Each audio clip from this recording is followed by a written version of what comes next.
Des engins extrêmement sollicités. Sur les pistes du Dakar, la mécanique n'est pas la seule à souffrir. Les pneumatiques ne sont pas épargnés non plus.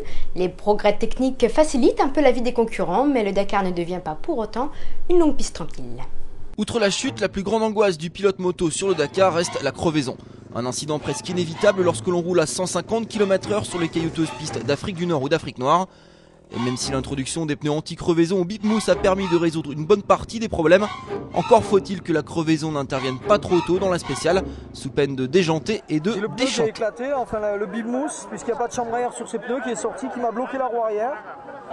Et puis je roule sur la jante depuis 150 km, il me reste 450 km à faire.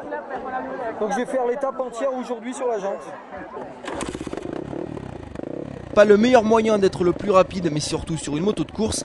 Si le pneu ne comprime plus les têtes de rayon dans la jante, ces derniers ont une fâcheuse tendance à se desserrer, puis à s'en aller.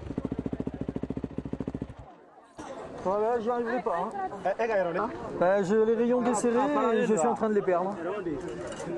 Ça m'étonnerait que je puisse arriver ce soir.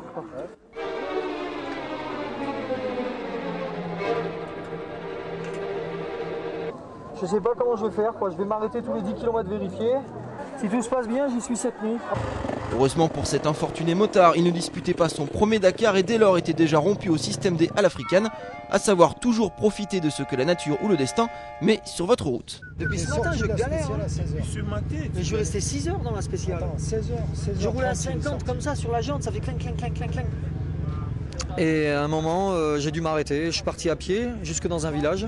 Et là, un miracle. Je suis tombé sur une 125 CG, une moto de la Poste en France, là, un 4 temps, qui était contre un mur, sans moteur, une épave. J'ai négocié la moto, je l'ai acheté 1000 francs aux villageois. J'ai récupéré la roue arrière, j'ai dérayonné la roue arrière pendant 2 heures. Je l'ai re-rayonné avec mon axe. J'ai mis la roue de la moto.